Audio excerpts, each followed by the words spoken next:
Eu gostaria muito de que esse evento, esse é um desejo e um voto para o Departamento de Psicanálise, que pudesse repercutir, que a gente pudesse fazer, ao longo do ano, debates, mini-debates, aproveitando algumas palestras, aproveitando os textos escritos, porque tem muita coisa que é muito difícil de assimilar numa noite e num dia. Bom, e eu fiz, quando eu saí daqui da última palestra, me veio assim, prêmio de conjunto. Se fosse um concurso de Miss, eu acho que todos ficaria difícil de escolher quem seria a Miss, Mister ou Mister, a Miss ou Mister, né? E esse evento, só para terminar, esse evento serviu para mim, foi uma analogia de uma bela interpretação. Porque, para mim mesma, eu faço uma metáfora da interpretação como a arte de lançar uma pedra na água e que ela faz marolas, marulhos, que são a possibilidade não só de trabalhar o sentido pelas palavras que vêm, como também para a possibilidade de abrir para o sem sentido. A Fátima falou do amorfo, a outra falou do informe. Então, a gente está aí trabalhando, como diz o Jean-Bertrand Pontalis, a psicanálise trabalha com as palavras para atingir o aquém das palavras. Bom, então agora eu vou apresentar a mesa. Nós vamos começar com a Lucia, que todo mundo já conhece, mas eu vou apresentar. Professora, supervisora do curso de psicanálise, co-coordenadora e organizadora do curso Clínica Psicanalítica, Conflito e Sintoma, co-coordenadora, junto com Flávio Ferraz, desses eventos, e que ela me disse em off que, apesar das dificuldades e da grande trabalheira, ela tem um grande prazer em trabalhar nesses eventos junto com o Flávio. E a todas as pessoas que participaram. Quem vai falar? Bom, nessa organização desses eventos já surgiram 2 livros. Três livros, aliás. Um primeiro evento que foi organizado pela Silvia e pela Ana Leal, e os outros 2 pelo Flávio e pela Lucia. Do evento organizado pela Silvia surgiu Freud, um ciclo de leituras, depois veio A Clínica Conta Histórias e depois Desafios para a Psicanálise Contemporânea. Então, a Lucia vai começar a falar, na sequência, a Cristina, que é também professora, supervisora do curso de psicanálise. Cadê meu óculos? Presta o seu, que serve. Não, para pôr tudo que elas querem. Mestre em Psicologia Clínica pela PUC, coordenadora do curso Conceitos Fundamentais da Teoria de Jacques Lacan, do Instituto Sede Sapiência, e autora do livro O Sintoma e a Clínica Psicanalítica, O Curável e o que Não Tem Cura, da Via Lettera. E, finalmente, o Mário Eduardo, que é psicanalista, psiquiatra, professor também do curso de psicanálise do SEDES, professor do Departamento de Psiquiatria da Unicamp, diretor do Laboratório de Psicopatologia Fundamental da Unicamp e também autor de vários artigos, 2 livros, Desamparo e Pânico e Psicopatologia dos Ataques de Pânico. Então, nós vamos começar com a Lucia, depois com a Cristina, depois com o Mário, e, na sequência, nós começamos os debates. Como seu nome indica, eu vou falar do sintoma e final de análise, não? Então, teremos que considerar 2 dimensões necessárias para entender o conceito de sintoma. Por um lado, o sintoma é um símbolo mnémico, um substituto ligado como tal à linguagem. Por outro, faz possível uma satisfação pulsional, implica uma dimensão de gozo.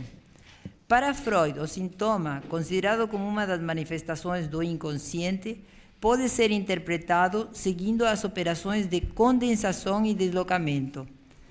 Quando observa no decorrer do tratamento a resistência oposta à interpretação, a entende em relação aos fenômenos de transferência negativa, mas de uma forma ainda mais radical, como reação terapêutica negativa e compulsão à repetição. Freud tenta sempre articular uma perspectiva econômica vinculada ao prazer-desprazer com o problema da sua transcrição simbólica. Em Lacan, a ênfase está colocada inicialmente na articulação significante do sintoma, ao que considera uma metáfora, e em um segundo tempo, no sintoma como uma forma de gozo.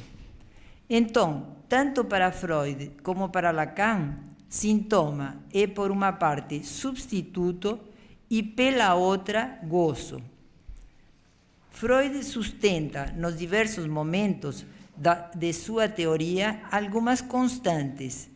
Por exemplo, o sintoma é sempre considerado uma expressão do inconsciente e pode ser reinserido dentro de uma trama que lhe dá sentido, da mesma maneira que os sonhos, os atos falhos e o xiste.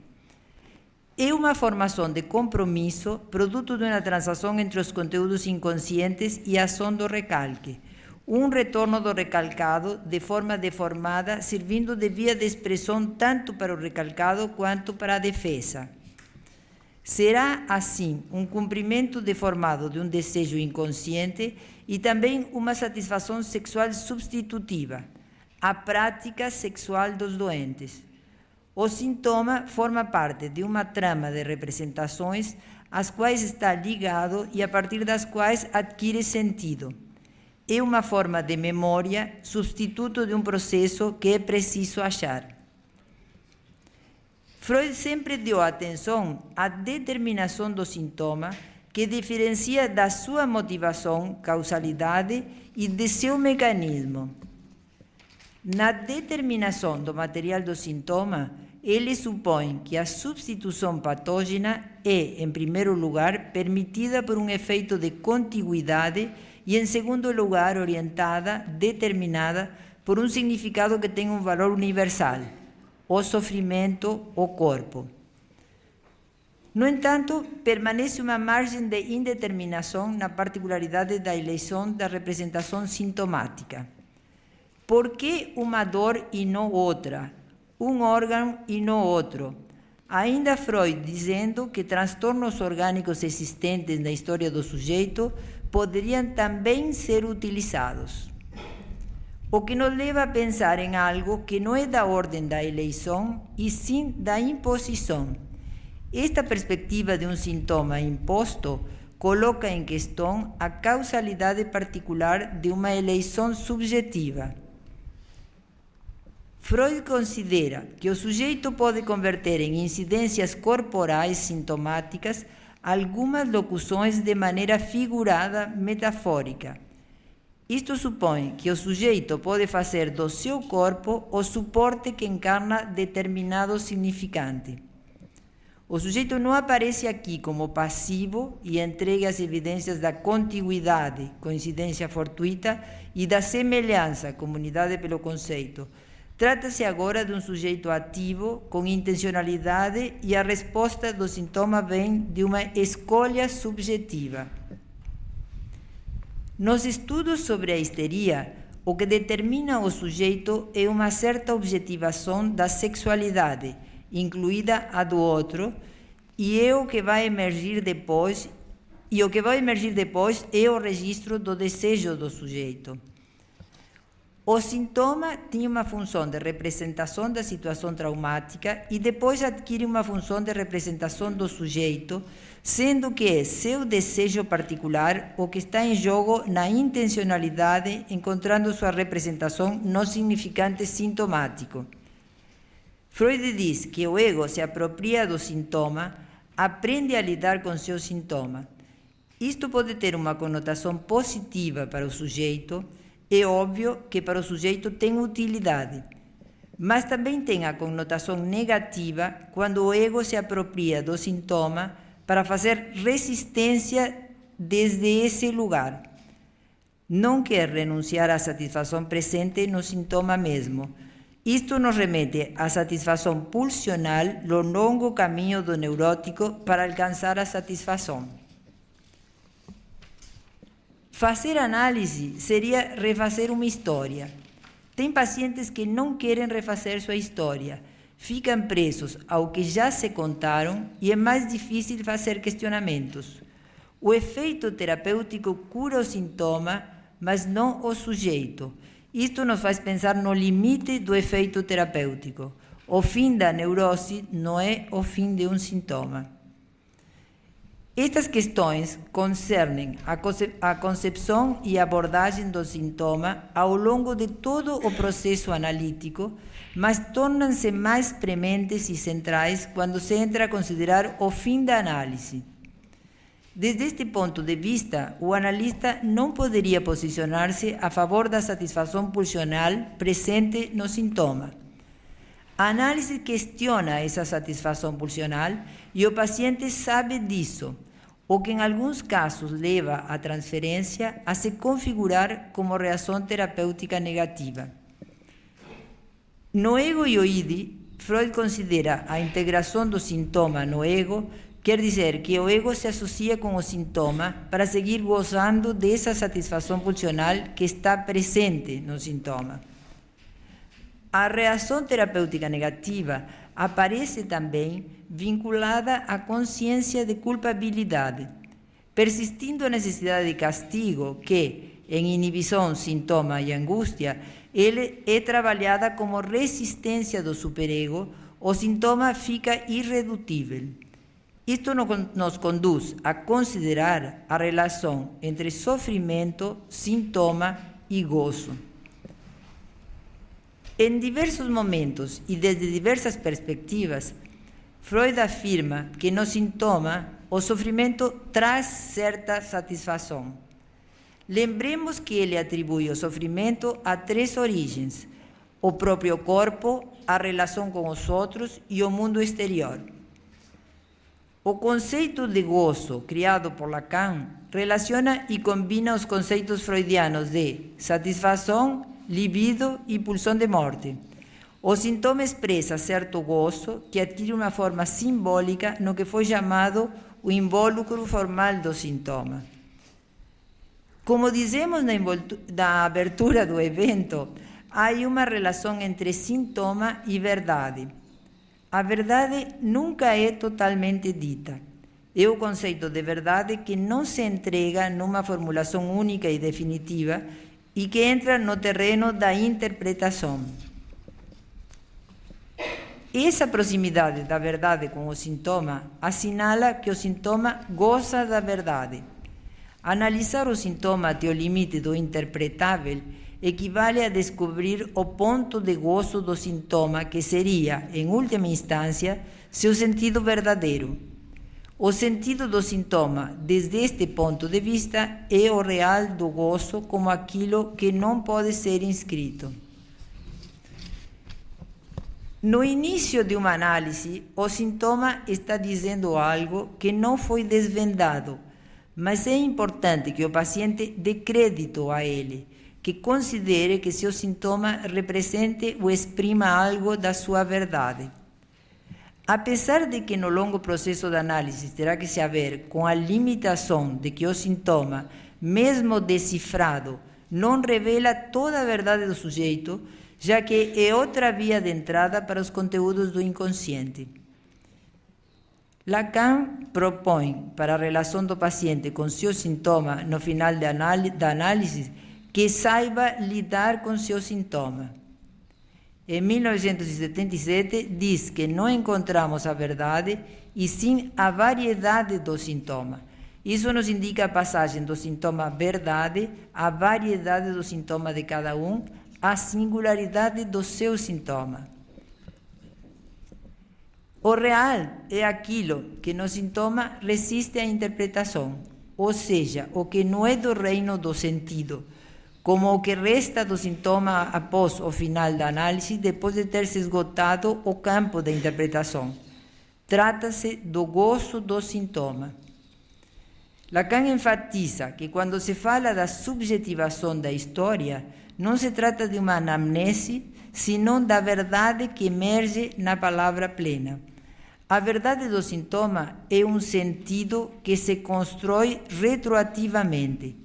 Supõe-se que no fim da análise deverá ter se atingido um ponto avançado dessa construção. Seguindo a trilha aberta por Colette Soler, na consideração destas questões, dizer fim da análise é uma expressão equívoca, porque designa simultaneamente um momento e uma finalidade. As questões que se levantam consequentemente poderiam ser: como termina a análise? Ou como deve terminar? Na psicanálise, temos sem dúvida uma clínica da entrada em análise, que é essencialmente uma clínica do sintoma e de seu processamento na transferência. Não está tão descrita ou trabalhada a clínica do fim da análise. Isto talvez se deva a que na entrada, através de sua fala, o paciente apresenta sua queixa e o analista fundamentalmente a recebe. Mas na saída, o analista deverá dar uma palavra, dar entre aspas, ao menos quando se coloca a questão do seu assentimento. O que cambia em uma análise, além dos sintomas, no final do processo? Qual é o mecanismo desse câmbio? É a interpretação? É a transferência? O paciente pode se perguntar, e também perguntar a seu analista, se está em condições de terminar e se se trata de um final verdadeiro e não, por exemplo, de uma atuação ou de uma fuga para a saúde. O que implica mais ainda o analista, porque exige que ele pense qual é o fim desejável ou legítimo. Freud não se estendeu muito sobre o tema do fim da análise. Em análise terminável ou interminável, ele o encara como um problema prático, que se decide caso a caso e é o analista quem deverá pensar se prosseguir a análise acrescentará algo mais para o paciente. Não descreveu uma fase final da análise, com exceção do que ressaltou do escolho final, a rocha da castração, que analisaremos mais adiante. Ele fala de dois tempos numa análise. O primeiro, onde se tenta tratar o sintoma, e o segundo, que parece mais interessante, onde o que prevalece é a relação de objeto, a transferência, a relação com o analista como objeto. Em relação ao momento da transferência, o final da análise seria aquele no qual a relação de transferência se desfaz. Seria necessário precisar qual é a operação que intervém nesse momento. Na história da psicanálise, dependendo da teoria com a que se trabalha, encontramos elementos para codificar como o paciente está no início da experiência e como está no término da sua análise. Aqui esclareço que vou fazer uma coisa bastante esquemática em função do tempo. Não? Considerando a teoria da psicologia do ego, podemos ver que, como em todas as escolas, eles também concordam em que no início está o sintoma, a neurose, e destacam nesse momento a presença de um ego fraco. Logicamente, se espera a presença, no fim, de um ego mais forte. Como se produz a transformação? Trata-se de uma identificação. O ego é reforçado pelo viés da identificação. Já para os kleinianos, se poderia dizer que eles consideram o sujeito dissociado na entrada e na saída um sujeito reunificado ou com uma clivagem, em parte compensada, o que implica uma operação de integração. Na teoria do self, e em especial para Winnicott, se considera o paciente com um falso self no início e na saída com um self verdadeiro, não produzido, mas reencontrado. Durante o tratamento, se produziria uma operação de revelação, de despertar. Para Lacan, na entrada, está o sujeito dividido e na saída continua dividido.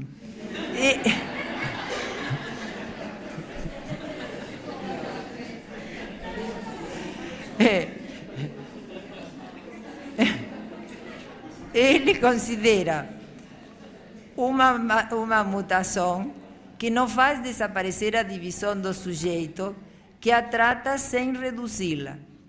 Algo muda na posição do sujeito em relação ao saber. A psicanálise desloca o sintoma, não poderíamos dizer que o cura, o desloca e, nesse sentido, o reduz. É o efeito terapêutico. Qual é, então, o ganho da análise, segundo estas teorias? Para a psicologia do ego, o benefício é de domínio, de controle.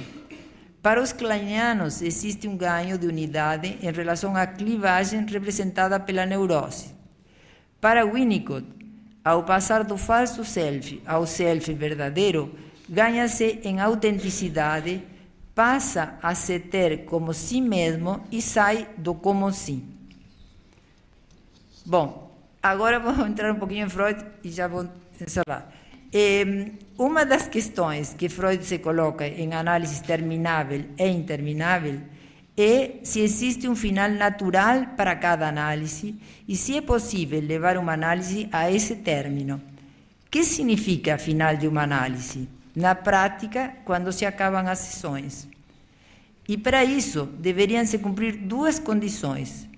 A primeira, que o paciente já não sofra por causa dos seus sintomas e que tenha superado suas angústias e inibições. E a segunda, que o analista considere que se conseguiu fazer consciente um tanto do conteúdo recalcado, esclarecido suficientemente o incompreensível, eliminado parte da resistência interior, esperando-se como resultado que não se repetirão os processos patológicos em questão. Outro significado relacionado com o final da análise é ainda mais ambicioso. A pergunta é se, mediante análise, se poderia alcançar a normalidade psíquica, entre aspas, e a capacidade para se manter estável nesse lugar. Freud pensava que quase todos os analistas teriam alguns pacientes com essa evolução, mas esclarece que esse resultado favorável é mais fácil quando a origem da perturbação é essencialmente traumática. A etiologia traumática oferece para a análise a possibilidade mais favorável para tentar o fortalecimento do ego e chegar a uma tramitação da situação traumática que remete a outros conteúdos recalcados da infância. A análise faz com que o ego amadurecido e fortalecido comece ou encare uma revisão dos antigos recalques, alguns serão eliminados e outros reconhecidos, mas estes se reconstruirão sobre bases mais sólidas. Estas defesas terão mais força que as anteriores. Como fatores desfavoráveis, teríamos a intensidade pulsional de origem constitucional e a alteração patológica do ego adquirida na luta defensiva, no sentido de um desequilíbrio e uma limitação. Estes elementos são desfavoráveis para o processo de análise e poderiam prolongar sua duração até fazê-lo interminável. Existem, assim, três fatores importantes para as possibilidades da terapia analítica: influência dos traumas, intensidade constitucional das pulsões, alterações do ego. Podemos dizer, na teoria, que a análise cura a neurose afirmando o governo do pulsional, mas nem sempre se consegue na prática. O ego trata de evitar os perigos que vêm do mundo externo e do mundo pulsional. Assim, tenta evitar, através dos mecanismos de defesa, o perigo, a angústia e o desprazer. Esses mecanismos de defesa frente aos antigos perigos retornam no trabalho analítico como resistências, o que quer dizer que a cura em si mesma é tratada pelo ego como um novo perigo. As resistências mais intensas contra a cura, que demonstram a necessidade de ficar apegado à doença e ao sofrimento, provém do superego que submete o ego e que aparece no sentimento de culpa e na necessidade de castigo.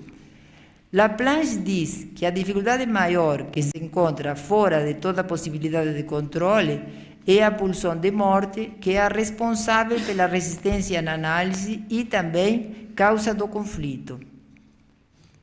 Existem dois temas que para Freud nunca faltam em uma análise e oferecem forte resistência. Estes temas são a inveja do pênis na mulher e a revolta contra a atitude passiva ou feminina do homem frente a outro homem.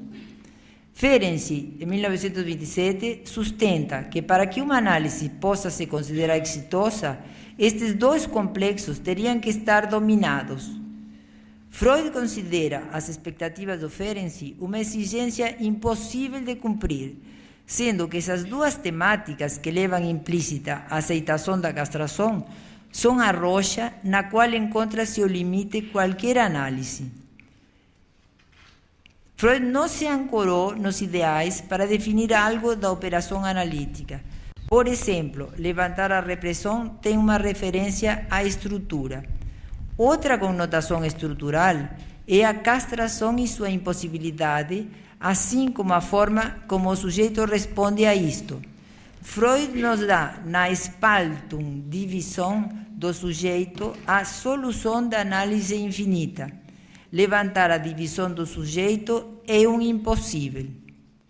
Segundo Antônio Quinet, o analista não desvela interiormente a verdade do sintoma, não porque esta esteja recalcada, mas por ser impossível dizer toda a verdade.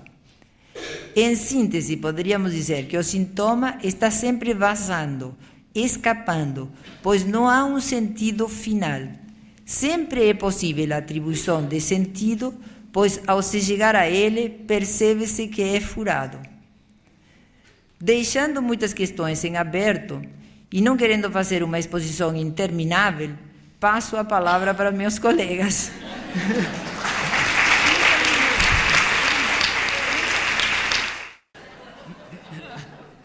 Mas como dice Lacan dice que la comunicación humana no existe.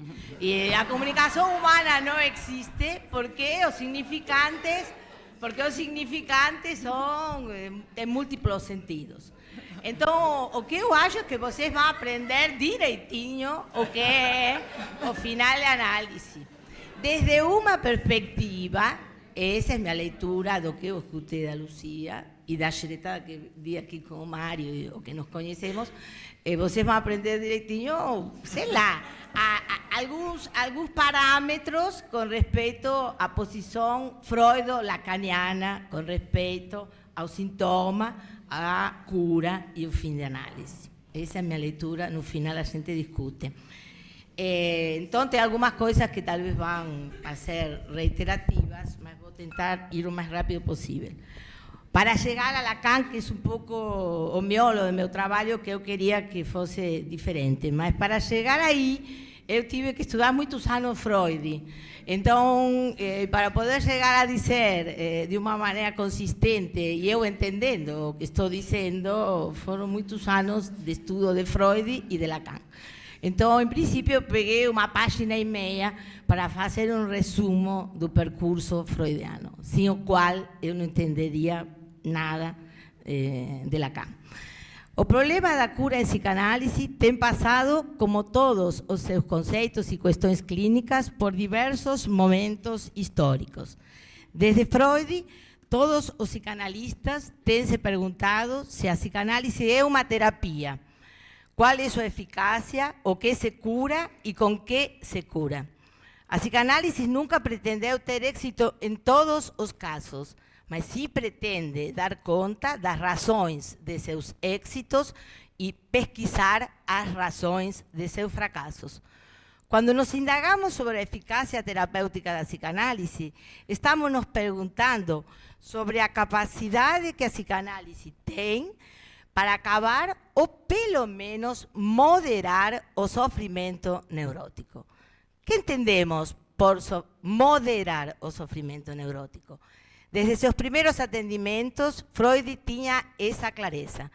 Nos estudos sobre a histeria, dizia uma famosa frase que muitos de vocês já conhecem, mas repito, Freud dizia para seus pacientes que indagavam nele com respeito ao que podiam esperar de uma psicanálise. Então ele dizia, você irá convencer-se de que é grande o ganho se conseguirmos mudar sua miséria histérica em infortúnio ordinário.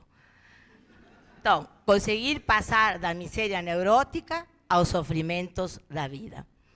O sintoma é uma formação do inconsciente, como o sonho, o lapsus, que expressa um sentido mascarado. Sua linguagem é a linguagem do inconsciente, os mecanismos do processo primário. O sintoma está articulado a uma verdade, mas é também um texto em que se escreve de um modo disfarçado ou pulsional, que não cessa de se expressar, de buscar expressão. É uma das formas em que a pulsão consegue se inscrever no aparelho psíquico e se satisfazer. Então, o sintoma é uma solução em si mesmo.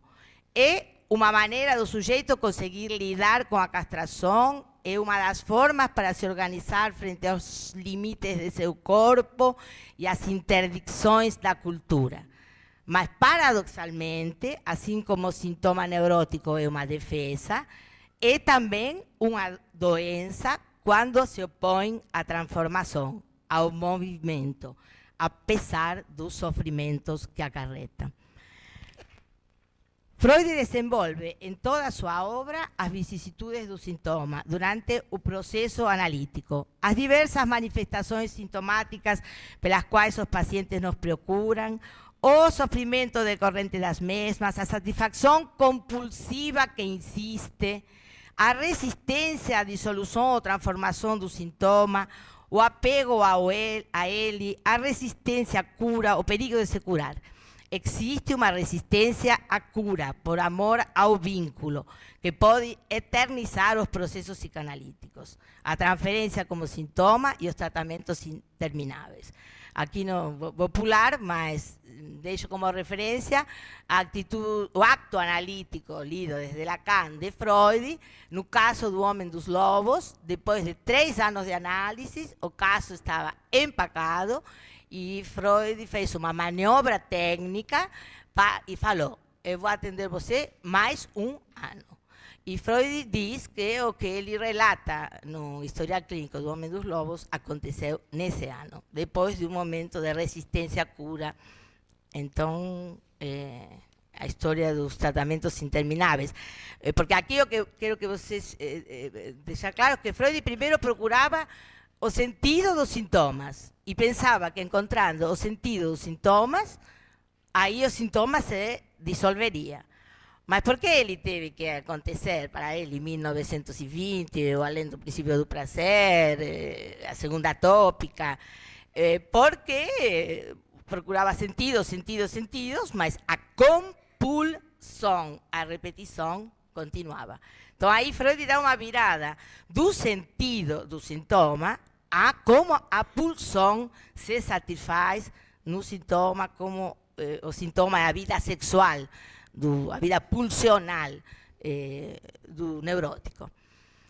O que é interessante, aqui começo com Lacan, porque Lacan produz, vocês sabem, uma série de novas concepções metapsicológicas, mas o primeiro Lacan, apesar de retornar a Freud com os operadores da linguística e da antropologia estrutural, sustenta a mesma concepção que Freud. O primeiro Lacan sustenta a concepção do sintoma como mensagem. Meu livro, quem tem o livro pode procurar, tem umas partes que não tenho tempo de ler aqui, porque 20 minutos são nada. Então, se não eu leria o que ele falava, como nos monumentos de meu corpo, coisas desse tipo, o sintoma histérico, mas que uma vez que se devolveu a palavra a esse monumento que aparecia inscrito no corpo, o monumento desaparecia, nada disso. Então, mas Lacan foi nessa linha. Então, o primeiro Lacan, apesar de retornar ali, Lacan não pode dar conta, com a sua concepção do inconsciente estruturado como uma linguagem, dos fenômenos psíquicos que escapam ao funcionamento do princípio do prazer. Foi o mesmo ponto ao qual Freud chegou em 1920. Então, é realmente porque nem tudo é significante que é preciso introduzir a noção de gozo de modo conceitual na sua teoria. Eu botei aí Lust e Genus, porque assim falava Freud em alemão, quando queria falar de prazer, alegria, e quando já era um prazer ou uma alegria exagerada que tocava o mórbido, o horror, o terrível, ele utilizava a palavra genus. Agora, Freud não desenvolveu, não formalizou, não teorizou, mas Lacan sim teorizou o gozo, que em francês... Fala você, Mário, como se diz? Então, em francês, jouissance. Bom, pronto. O seminário, isso aparece no seminário 7, sobre a ética da psicanálise. Lacan reconheceu o campo do gozo como formalização teórica de sua autoria e desejava que fosse chamado de campo lacaniano. Aí sim, Lacan disse, o gozo é meu.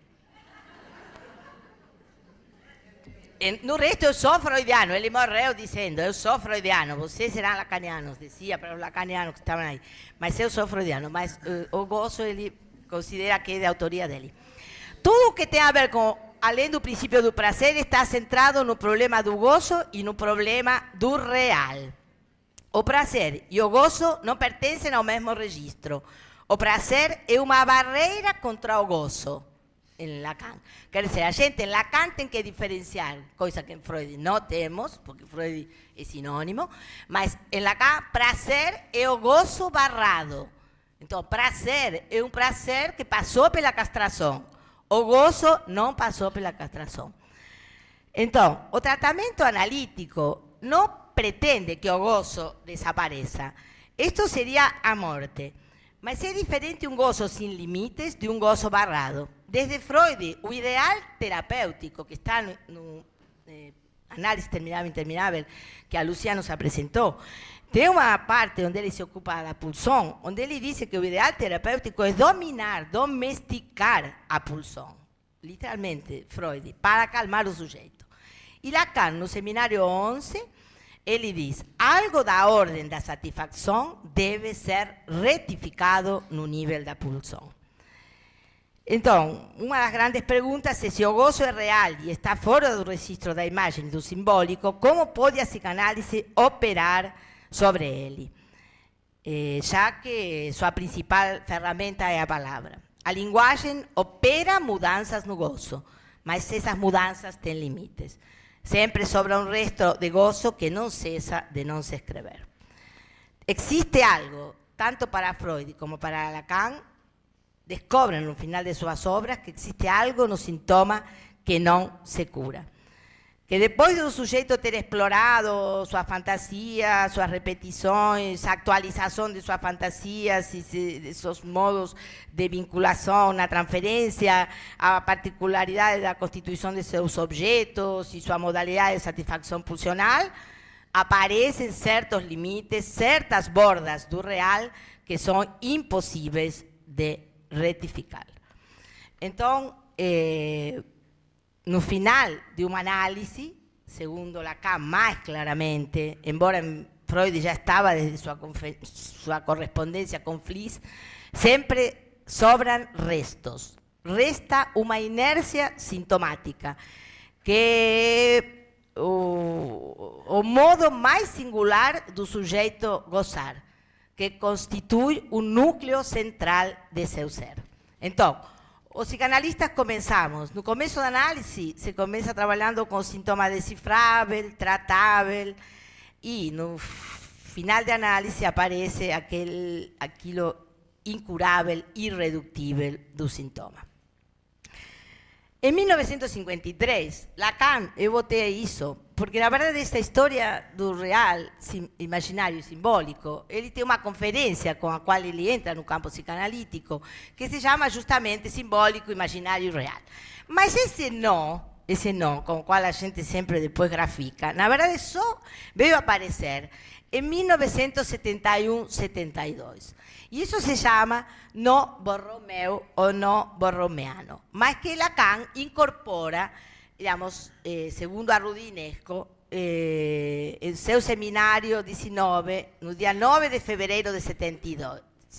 Lacan fala por primeira vez de no borromeano, porque ele tinha sabido, no jantar com os matemáticos, etc., da existência dos brasões da família Borromeu.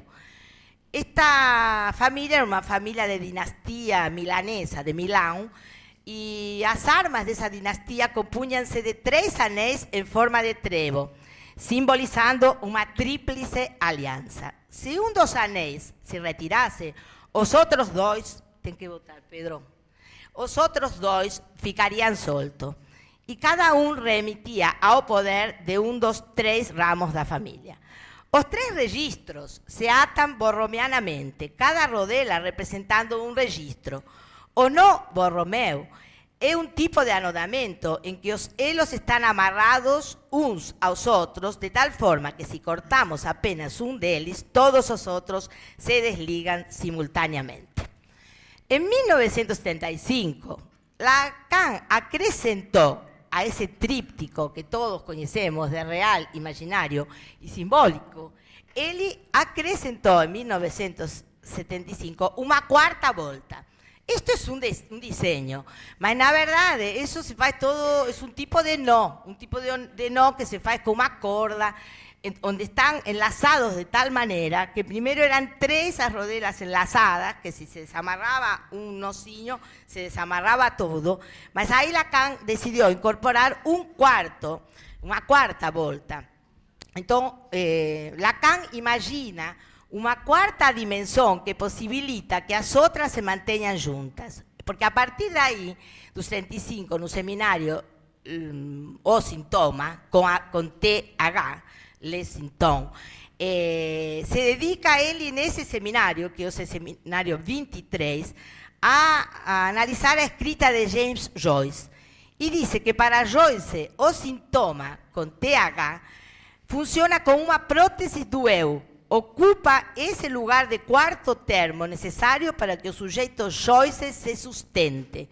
Esta escrita tem função de sintoma, suprindo a carência do nome do pai para Joyce.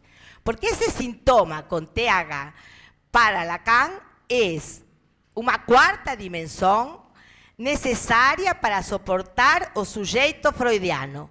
É o complexo de Édipo e é o nome do pai. A função do sintoma com H é reparar a falha estrutural do enlaçamento, abrindo-se assim a clínica das suplências. Todo sintoma neurótico comporta um gozo que não foi barrado pela função do pai, fruto de uma falha na metáfora paterna. Qualquer sintoma neurótico do neurótico mais normal. Sempre, seguindo na linha da patologia e da normalidade, que é uma mesma linha freudianamente, no polo da maior normalidade, o sujeito tem um sintoma. Agora, esse sintoma sempre, para Lacan, é uma falha, a existência de algo que não foi algo do real, que não foi barrado pela função paterna, pela metáfora paterna. O sintoma mórbido tem a estrutura de uma metáfora, que vem a suprir a metáfora do pai.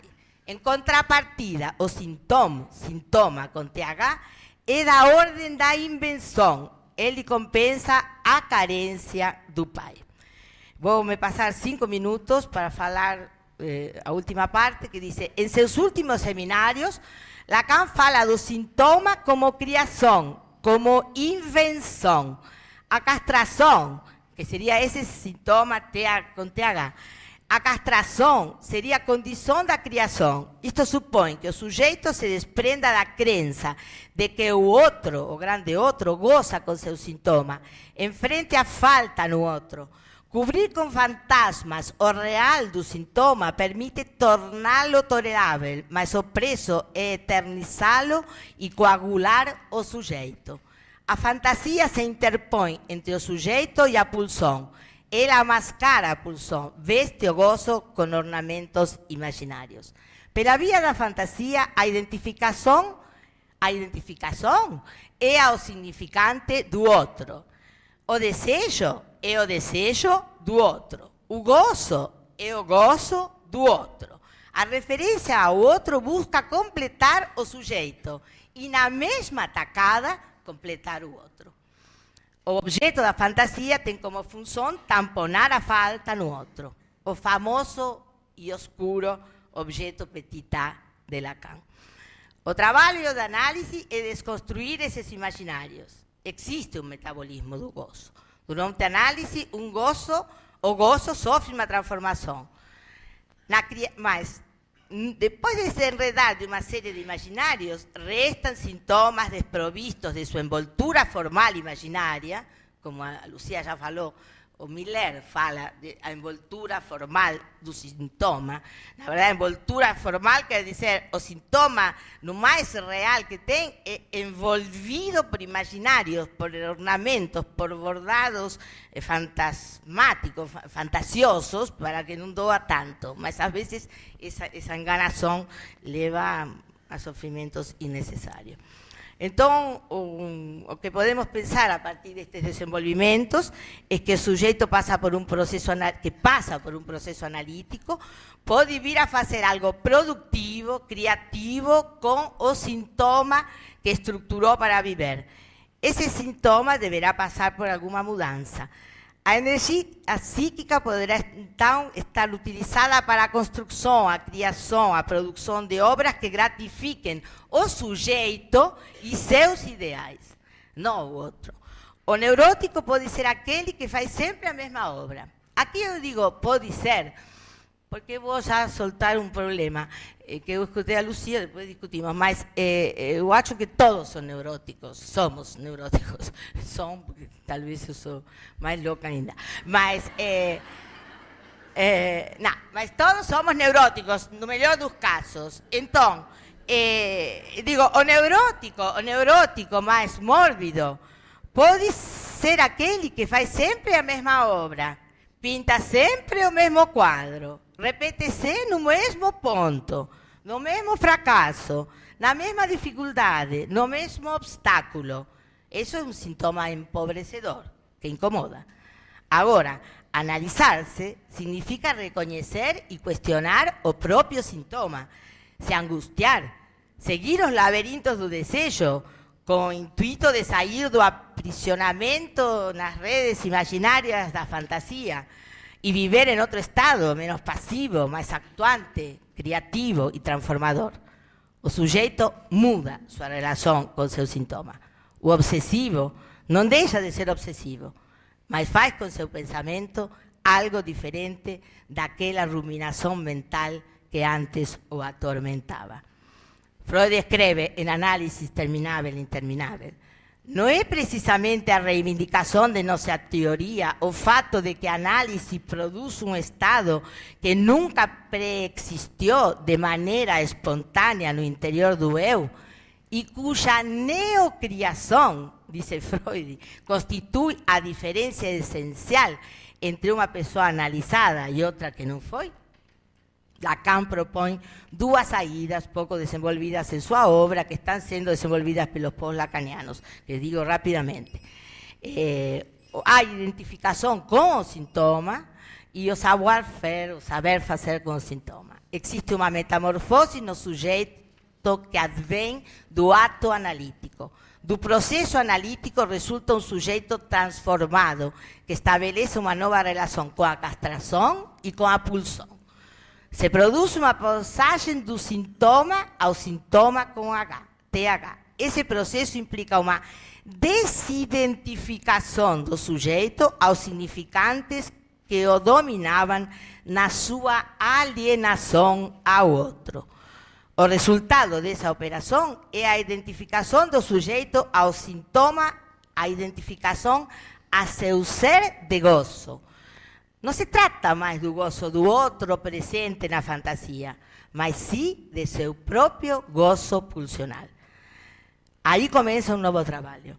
Inventar o que fazer de produtivo com esse sintoma.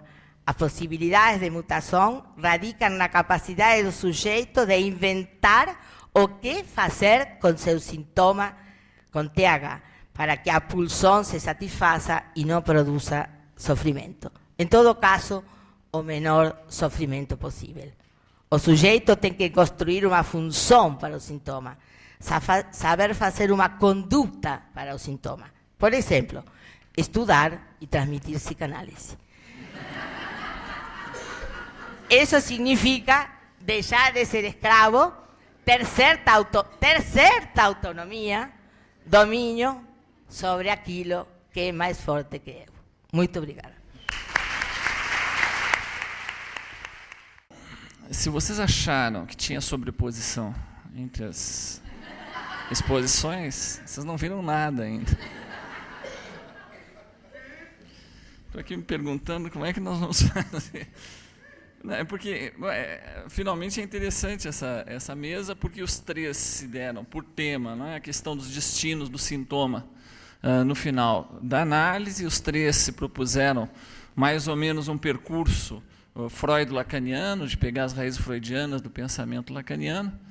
Então, vocês terão, então, primeiro, como a Cristina falou, né? Vocês vão aprender bastante, né? Vão fixar bem os pontos essenciais. Mas vocês vão descobrir uma outra coisa também que está presente no pensamento de Lacan, que o estilo é o homem.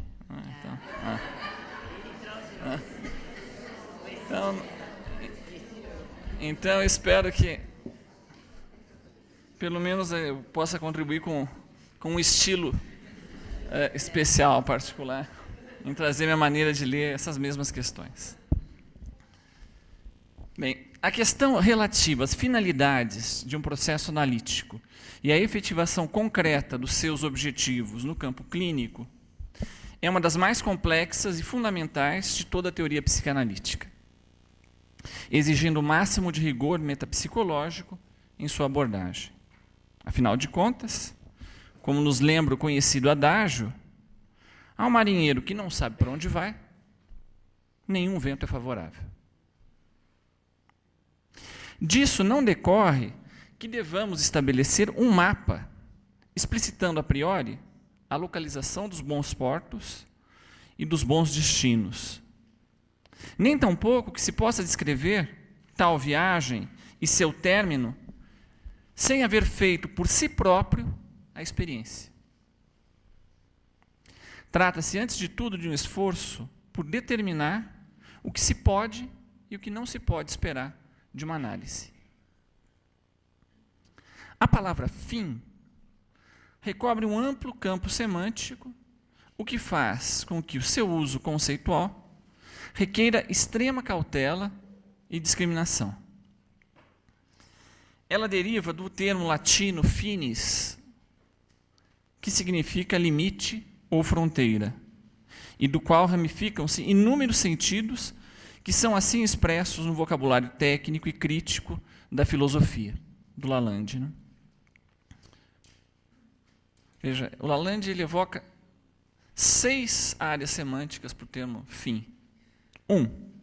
O limite, a cessação, o termo, o ponto onde algo para. 2. A realização e, por extensão, a perfeição daquilo que se desejava realizar. 3. Aquilo mesmo que se quer realizar. 4. A intenção. 5.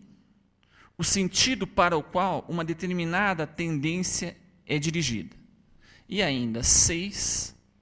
O destino ao qual tende um ser, e aqui essa acepção recobre o sentido do famoso telos grego. Diante de tamanha profusão de significados, facilmente podemos deslizar de um para o outro, ampliando a confusão justamente lá onde buscamos estabelecer uma maior clareza conceitual. Dessa forma, o que nos interessará aqui não são as formas empíricas, segundo as quais um trabalho psicanalítico pode atingir seu termo ou sua cessação histórica, mas a explicitação metapsicológica de suas finalidades e das transformações subjetivas que se pode esperar como fruto de tal processo.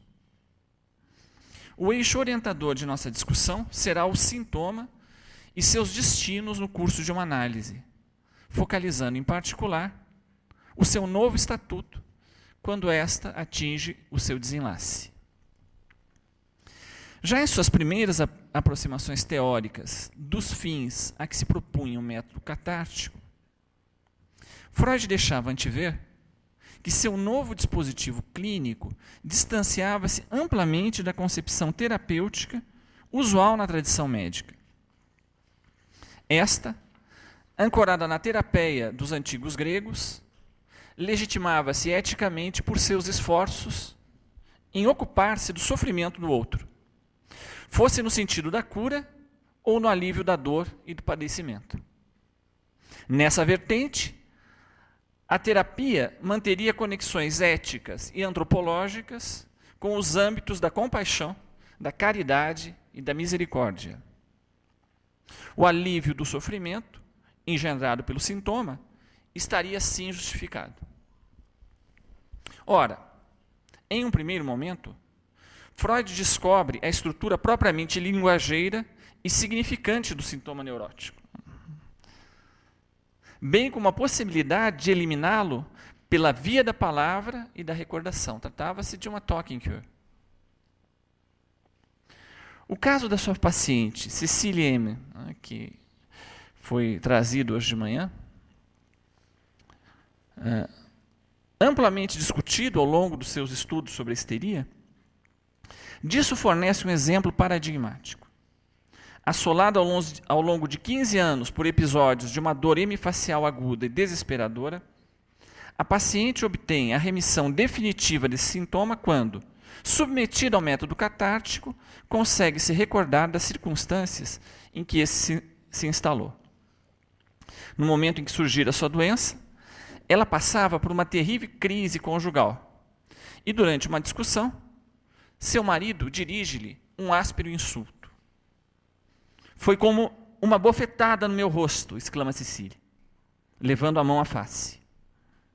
Nesse momento, diz Freud, cessam a dor e os ataques.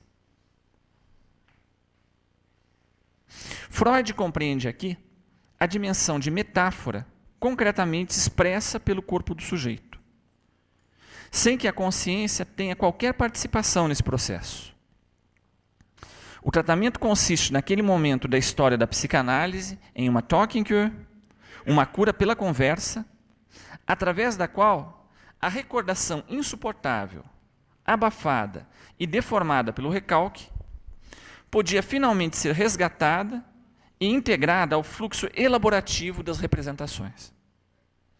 O inconsciente, no dizer de Freud, sim, vocês encontram isso lá nos estudos sobre a histeria, é um saber que não pode ser suportado enquanto tal.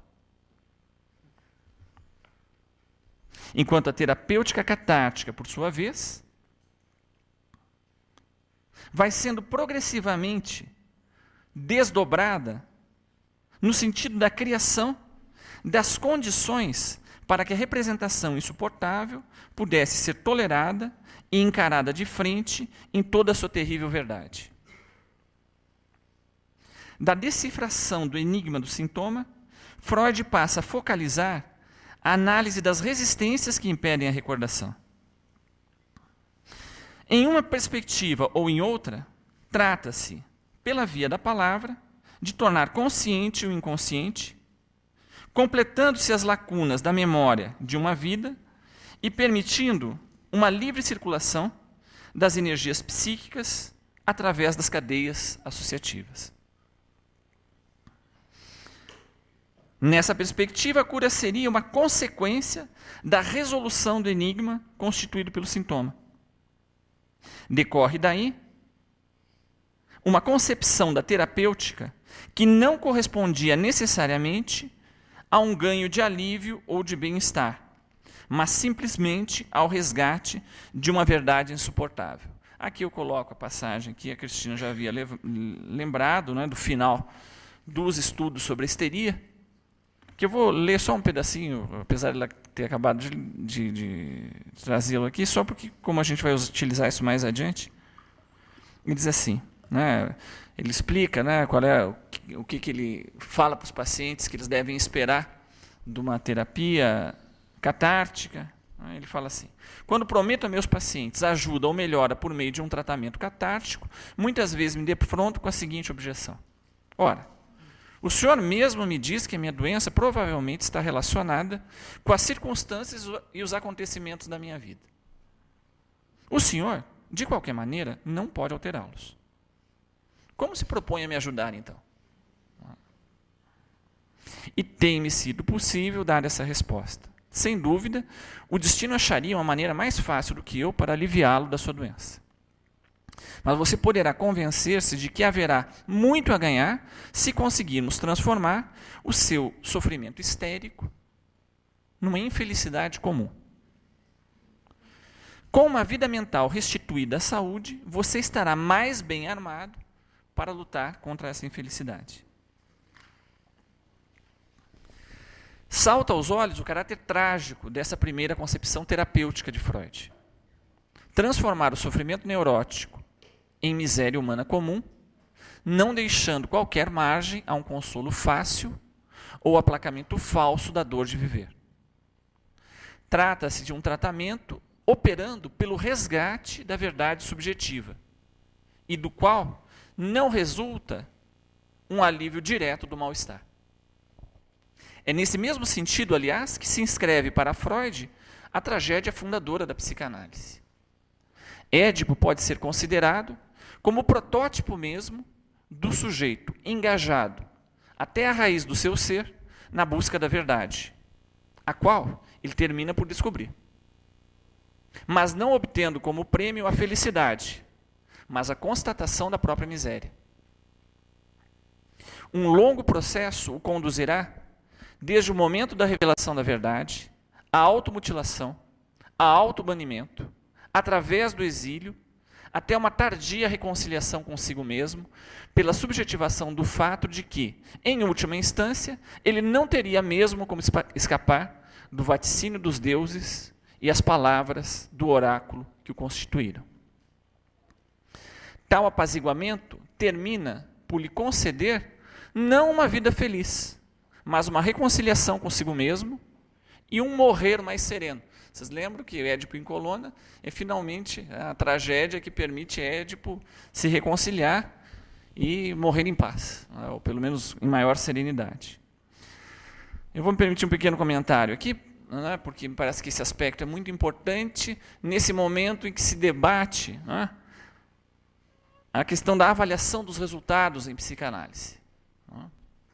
Que eu não sou contra, mas simplesmente se você apenas fizer a aplicação dos critérios de alívio do sofrimento na técnica psicanalítica. Vocês apliquem uma escala de qualidade de vida em Édipo antes da descoberta e após a descoberta, vocês vão ver que a qualidade de vida de Édipo após descobrir a verdade.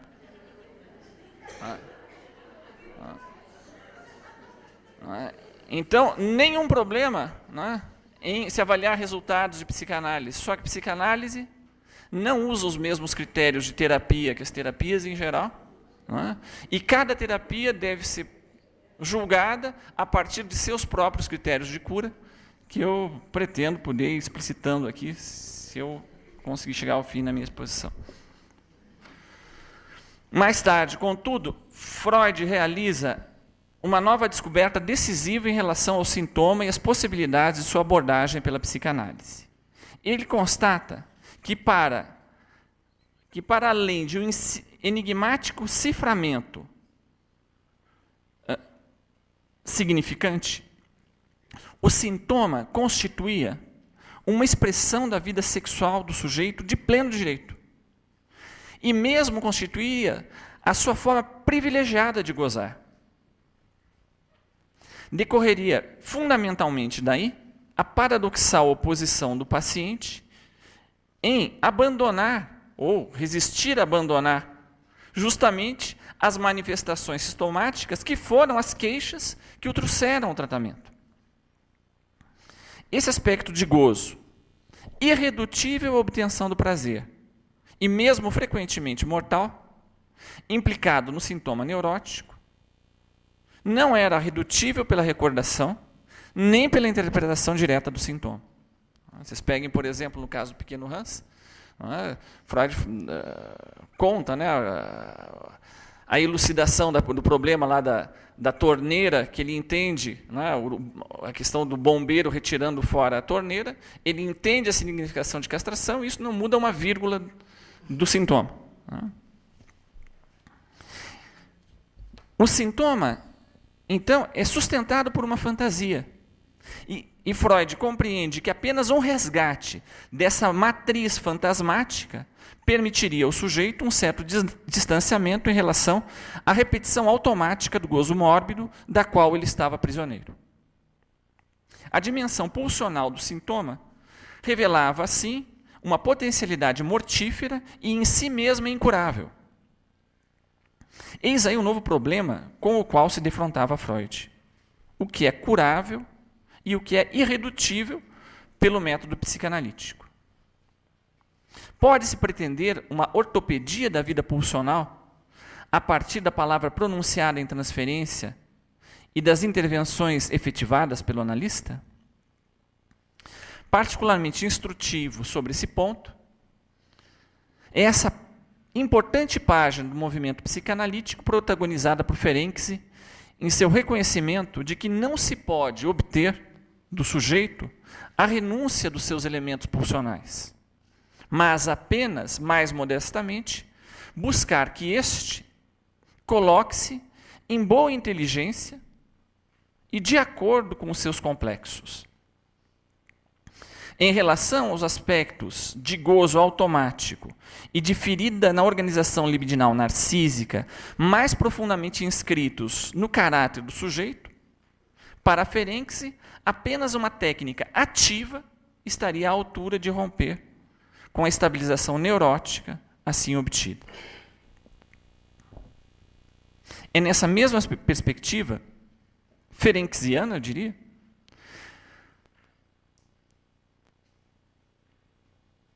de tentar refundar o sujeito a partir da sua realidade pulsional, que Lacan lerá a máxima freudiana concernindo os propósitos de uma análise. Wo es war, soll ich werden. Lá onde estava isso, devo eu advir. Nesse sentido ferenciano. Não adianta lutar contra aquilo que é irredutível. Ao contrário, a gente se constitui como sujeito a partir disso que se dá como caráter de evidência de nós mesmos. Em situações psicopatológicas específicas, é justamente a possibilidade da rede significante de oferecer bordas e inscrição ao pulsional que se encontra desestruturada. Não se supõe aqui que seja desejável ou possível o domínio da pulsão pelo processo secundário ou pelo pensamento racional.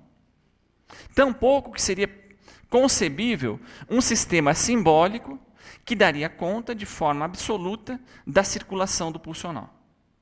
Ora, desde o princípio, Freud deu-se conta da impossibilidade do seu projeto de interpretação, é uma Traumdeutung, né? uma doutrina da interpretação integral dos sonhos, pois todo o esforço de resgate do desejo inconsciente, atuando no processo onírico, através do campo da palavra, encontra o seu próprio limite no umbigo dos sonhos, ponto de convergência no qual os feixes associativos encontram, diz Freud, o incognoscível, o não conhecido, o unerkannten. Essa é a famosa passagem lá da interpretação dos sonhos, que na verdade ele repete isso 2 vezes. O processo de interpretação, a tradução na palavra, conduz até um ponto absolutamente irredutível. Nas situações clínicas que aqui temos em mente, é a própria integração do pulsional, incidentalmente traumático, no fluxo associativo significante, que desaba, reduzindo as diferenças significantes à estável identidade a si mesma da letra. Doravante excluída da circulação simbólica, a letra deposita-se, isolada, como âncora de gozo mortal, mas não por isso expressão de pura descarga sem relação com a palavra. né, que traria até um diálogo com a questão da passagem ao ato, né, na famosa situação de passagem ao ato da jovem homossexual que o pai cruza com ela olhando ela junto com a dama de vida fácil, né? Ela vê o olhar de reprovação do pai e ela faz uma passagem ao ato, né? Ela se joga da ponte do trem e cai, né? Ora, justamente essa passagem ao ato não é simplesmente um retorno a um puro pulsional completamente cortado da linguagem, mas justamente Freud diz que o que acontece ali é que ela kommt nieder, né? Niederkommen, ela cai, que é exatamente a mesma palavra, Niederkommen, que é parir, que é dar à luz, que é o momento em que ela rompe com o pai. Quando ela chega na adolescência, o pai engravida novamente a mãe, e é esse momento que ela realmente se decepciona com o pai e com os homens. Então, o jogar-se essa passagem ao ato, ela está fora da cadeia significante, mas nem por isso ela está sem relação com a palavra. Em última instância, o Unerkannten constitui o irredutível e incurável motor dos sonhos, sendo que a análise destes não pode pretender dissolvê-lo, mas libertá-lo de suas inscrições simbólicas, tornando-o disponível a novos amores. Uma nova simbolização será doravante possível, desde que não se considere que simbolizar resume-se a propor um substituto que representaria algo a alguém. Simbolizar remete à inscrição na ordem simbólica que pressupõe a relação com o outro e o laço social compartilhável. Tal abordagem nos coloca numa situação paradoxal. O sujeito entra em análise em função de sua crença que o sofrimento e a repetição engendrados por seus sintomas podem ser resolvidos através da elucidação de seu enigma, através da palavra dirigida a alguém, suposto saber algo do inconsciente. Tal crença, legítima situação de fé, não é precocemente desqualificada pelo analista, que, por sua vez, sustenta uma fachada de acreditar ele próprio, de que haverá a última resposta no traduzível do inconsciente. O processo analítico, contudo, mais cedo ou mais tarde, coloca em evidência uma dimensão que, para mais além do envoltório formal do sintoma e da elucidação de suas cadeias de determinação significante, é em si mesmo incurável. Verdadeiro patos que submete e constitui os sujeitos humanos enquanto tais. Dessa forma, a dimensão de palavra do processo analítico deve levar o sujeito a trilhar as cadeias de sua determinação significante a partir do campo do outro, esgotando-os em sua capacidade de gerar sentido e colocando em evidência os significantes mestres da sua identificação. Deve também permitir a travessia da fantasia fundamental, que constitui o substrato que dá consistência ao mundo vivido daquele indivíduo. A janela para o mundo, fala Lacan, né? Janela a partir do qual o sujeito pode dar consistência para o seu próprio mundo. Destituindo subjetivamente, destacando as âncoras da pulsão em relação às cadeias discursivas que pretendiam dar-lhe uma fachada de inscrição simbólica e linguística. Mas busca-se, sobretudo, o esgotamento das possibilidades de se esperar do campo da palavra e da linguagem uma resposta definitiva para a elucidação da matriz pulsional do desejo humano. E para o destino a se dar à pulsão, cuja constatação atinge, assim, um caráter de certeza subjetiva. Dito de outra forma, a palavra em análise deve levar a seu próprio desgaste no projeto de traduzir integralmente o real da pulsão no campo do discurso e do significante, resultando daí uma experiência de certeza, de autoevidência da sua tendência pulsional, e que não necessita mais de palavras nem do reconhecimento do outro para ser acolhido pelo sujeito.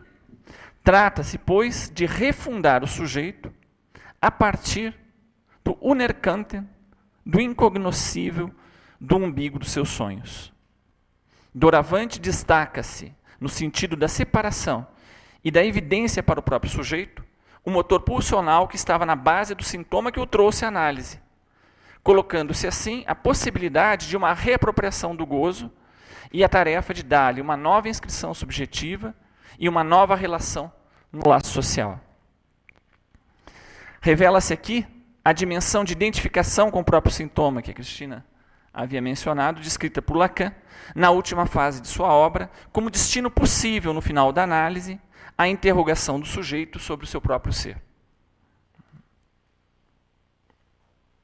A resposta encontrada pode ser experimentada como consistência existencial, lastreada não pela experiência de um eu, de um self, mas no incurável da pulsão, irredutível a uma nova decifração no campo da linguagem. O analista, nesse processo, acaba por ser destituído do seu lugar de suposto saber, uma vez que não se espera mais do campo do outro qualquer elucidação ou garantia em relação à própria consistência enquanto subjetividade singular.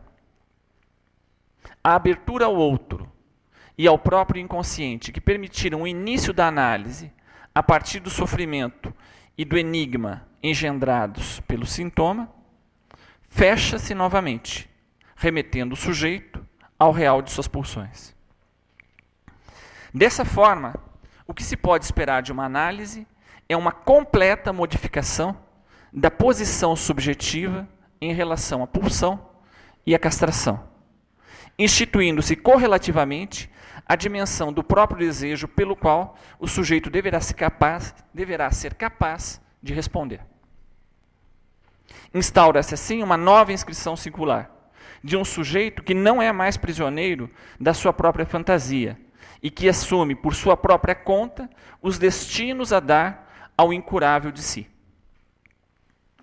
Como propõe Lacan em seu seminário sobre os 4 conceitos fundamentais da psicanálise, trata-se de um sujeito para quem, no final, esgotam-se as possibilidades de uma abordagem do gozo a partir do inconsciente, como linguagem, e para quem a fantasia se reduz à pulsão.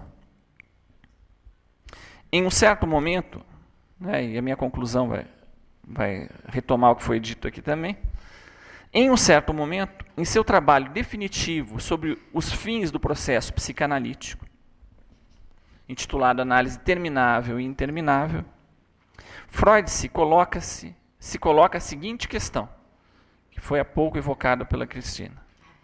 E também, mas a análise interminável e interminável também foi pela Lucia. Isso aqui nós vamos fazer um jogral no final. É porque é uma passagem a tal ponto importante, ela diz assim, não está a nossa teoria reivindicando justamente a instauração de um estado que jamais está presente de modo espontâneo no eu, e cuja criação original constitui a diferença essencial entre o homem analisado e aquele que não é?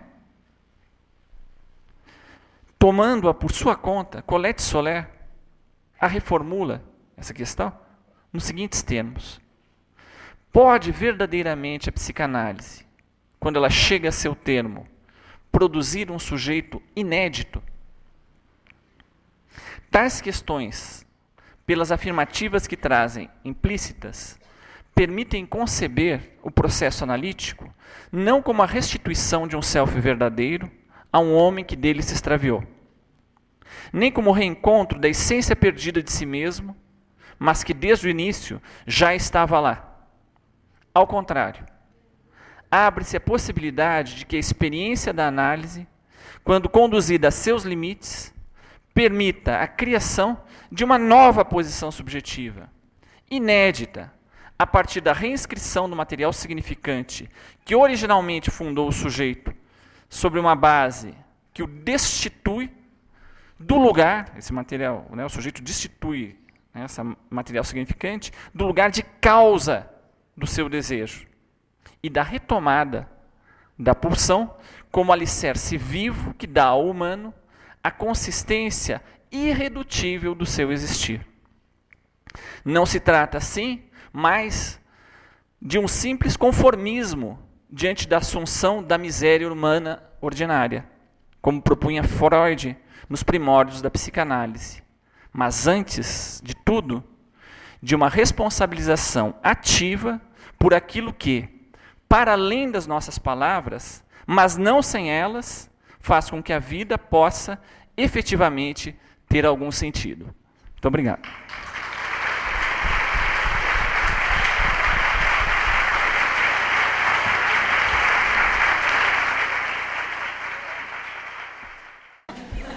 Então, vamos começar o debate. Quero saber quem é que quer formular a primeira questão. Fátima. Eu gostaria de cumprimentar a mesa e agradecer o trabalho de vocês, a exposição, né, de todos. E gostaria que a gente levasse em consideração as considerações que a Ana Maria fez, né, de seguir discutindo essas coisas, né, de manter vivo esse espaço desse encontro, né, desdobrá-lo, não só no livro, que a gente sabe que vai ser uma multiplicação desse encontro, mas também seguir discutindo, né. Então,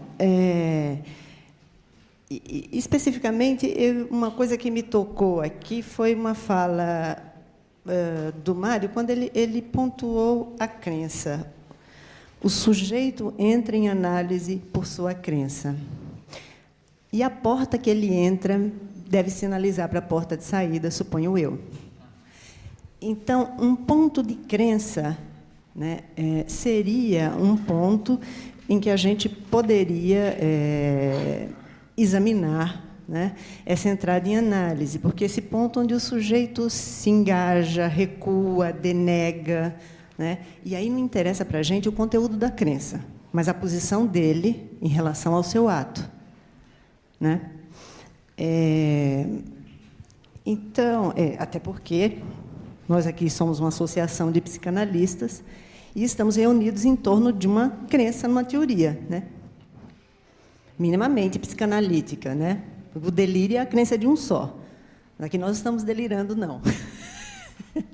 Suponho. Enfim, era isso que eu queria saber um pouco mais. Queria te ouvir um pouco mais falar, mas a Lúcia também, e a Cristina também, sobre esse ponto de crença que sustenta justamente essa posição de suposto saber que se endereça ao analista. Crer é crer na crença do outro, do grande outro, né? Ele faz um endereçamento e supõe que o outro sabe. E a gente faz de conta que sabe. Pelo menos a gente deve sustentar isso no início do tratamento. E essas são questões fundamentais, são considerações do início do tratamento, de instalação de transferência, que eu gostaria de ouvir vocês falarem. É isso. Obrigada, viu? Muito bacana. Então, pois é, de fato o termo crença é um termo a usar com bastante cautela, né? Mas eu uso aqui numa acepção bem específica, não é? É quando, digamos, a frequência ao analista se transforma em entrar em análise. Não é? Um paciente pode frequentar, aliás, por longo tempo, não é? O consultório do analista, seja mais ter entrado em análise. Não é? Eles chegam a uma consulta pelos mais diversos motivos, por dor, não é? Com pedido de alívio, com pedido de consolo. Não é? Alguns é mais longe que isso, não é? Diz assim, olha, eu venho, não é? Mas o senhor tem que trazer minha mãe aqui, ela que está louca. Não é? Minha mulher é que está louca. Ou eu venho porque eu estou usando droga, se eu não vier no analista, minha mãe vai ficar pegando meu pé. Não é? Ou situações mais corriqueiras. Não é? Me alivia a minha dor. Eu já fui no médico, já fui no psiquiatra, já fui no conselheiro, me mandaram psicanalista precisando de alívio de dor. Então, a grande questão é, a partir de que momento a transferência deixa de ser simplesmente a reativação das imagens arcaicas para colocar aquele sujeito em uma posição muito especial. E aí que se coloca esse problema da criança, que tem algo a esperar da palavra que eu disser para esse sujeito, esperar no sentido da revelação de um enigma dentro de mim. Ora, essa crença ela deve desaparecer. Por isso que eu falo de um fechamento do inconsciente ao final de uma análise, mas um fechamento não de resistência, de esgotamento, realmente de uma travessia daquilo que se pode esperar da ordem significante. Nesse sentido da crença. É claro, naturalmente, que Lacan diz assim, olha, o que faz a entrada em análise não é algo que simplesmente a gente possa oferecer ao paciente, mas é o que ele chama, se ele consegue encontrar no analista um significante qualquer, onde ele possa amarrar a sua transferência, onde ele possa, a partir daí, desenvolver a sua crença. Isso é o limite do que nós podemos oferecer. Isso, ou ele encontra em nós, ou ele deposita em nós, ou simplesmente não dá certo a transferência. O quê? Fé? É um ato de fé. Eu queria acrescentar, posso? Que eu acho fundamental essa questão que você coloca, porque o que a gente espera, idealmente, é que o sujeito que entra numa análise, não que chega a um analista, sino que entra numa análise, se implique em algum tipo de questão com respeito às dores de sua vida. Então, que se pergunte, o que eu tenho a ver com isto que está me causando dor? Agora, isso todos sabemos, tem uma pergunta, se adjudica um suposto saber ao analista, e o que se supõe, idealmente, o que esperamos, idealmente, é que no final de uma análise, esse suposto saber do analista vai cair como dejeto, como cai o objeto de sua fantasia para dar o gozo ao outro. E que o sujeito possa saber o que fazer com o sintoma que estrutura com seu universo pulsional e que possa continuar vivendo. Acontece que eu peguei esta questão porque eu acho que hoje a gente tem que se perguntar se realmente que os analistas caímos.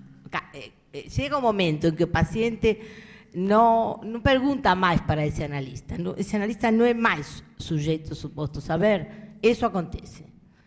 Agora, o que acontece com as procuras de outros analistas a posteriores?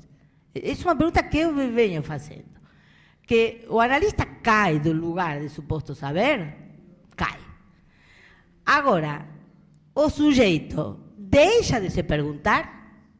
Esse ideal lacaniano, na verdade, que estava mostrando para o Mário Eduardo um trecho que eu peguei do Eduardo Coutinho Jorge, de um livro que se chama Fundamentos da Psicanálise, não? E então ele diz, caminhando do imaginário para o real, a análise leva o sujeito de não ver nada àquele de ver nada. Agora, será que os sujeitos do mundo contemporâneo aceitam chegar e ficar nesse lugar de ver nada? Sim, só queria acrescentar uma pequena coisa que achei interessante, que a Fátima dirigisse a pergunta para Mário Eduardo, depois para todos, mas especialmente para ele, porque, apesar de que todos nós aparentemente fomos em cima do mesmo assunto, porque, aliás, a bibliografia é essa,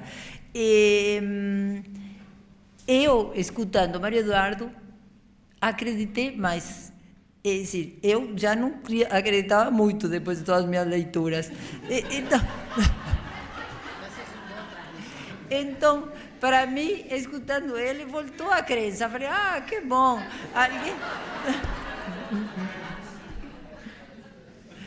Realmente, eu tinha chegado ao limite. Pensei, bom, não, isso não. Mas assim, não jogava todas as cartas. Não. Mas a sua fala me voltou a animar. Então... Vou pegar o bonde da Lucia e juntar com a fala do Flávio de hoje de manhã. Para quem não assistiu, ele trazia um caso onde eu o convite ao conluio de transferência perversa do analisando era dizer ao analista, cá entre nós, né? Você acredita mesmo nessas coisas que você fala? E na hora do almoço a gente conversou um pouquinho, porque eu disse que numa certa ocasião tive em análise uma mulher que havia sido analista e que havia largado e tinha se dedicado a outro tipo de profissão e que tinha voltado em análise comigo e me dizia, bom, mas cá entre nós eu sei como isso funciona, né? Você não acredita muito, não é assim? Né? E que eu tinha ficado inquietada com a questão que ele trazia, porque eu acho que tem um lado da necessidade dos analistas poderem abrir mão das próprias crenças na psicanálise, né? Ou na sua própria formulação sobre a psicanálise. Porque tem alguma coisa do que, claro, quando o Mário Eduardo traz, eu realmente sinto esse prazer da reconciliação, né? Das 3 falas e de todas as que ocorreram aqui. Mas a sua, acho que fez essa possibilidade de fazer um fechamento que vai voltando a significar o que ocorreu antes, que é quando o analista pode acreditar no que ele faz a partir daquilo que, de pulsional no seu ato, permite a libertação do paciente, né? Vamos chamar assim, bem arroz, feijão, né? Permite que a análise aconteça, né? E que eu acho que isso é um cotidiano, né? Que, por um lado, a gente se enreda todos os dias e se angustia, mas, pelo menos em algum momento de alguma sessão no dia, né, algo ali se presentifica como dessa ordem da verdade, né, da verdade de um ato que conleva o pulsional e que faz um acontecimento, né. Então, estava pensando que importante que é a formulação das questões e do trabalho aqui, também apoio a ideia que a gente prossiga trabalhando, para ver se a gente desacredita um pouco das formulações nas quais a gente crê, né? Para finalizar, como você falou que vai cantar, ou que cantam na mesma churrascaria, eu queria reivindicar que, como eu tratei do tema da música, eu também quero. Tá? Então, quero ir da mesma churrascaria. Muito obrigada pelas exposições. Foi causa de desejos. Vai crescer, a banda vai crescer. Não é uma pergunta, mas é como vocês vivem isso, que você traz como depoimento, que tem hora que dá uma... Né, bom desacreditar, né?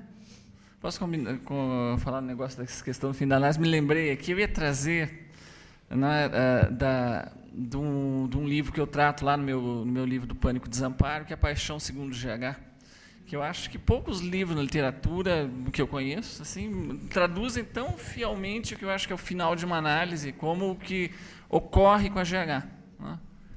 Que ela realmente desiste da linguagem. Ela desiste da linguagem. Ela diz assim, eu estou me lembrando aqui de cabeça, depois vocês deem uma olhada no livro, diz assim, a linguagem é meu destino humano. Vou para a linguagem e retorno com as mãos vazias. Como eu posso falar sem que a palavra minta em meu lugar? Então eu desisto. E aí adoro. Aí termina o livro. Talvez só acrescentando um comentário, Clarice Lispector, no fim da vida dela... Mais forte. Clarice Lispector, no fim da vida dela, foi procurar um analista porque ela queria ter alguém que a escutasse. Bom, isso podemos fazer. Pelo menos isso. É só isso.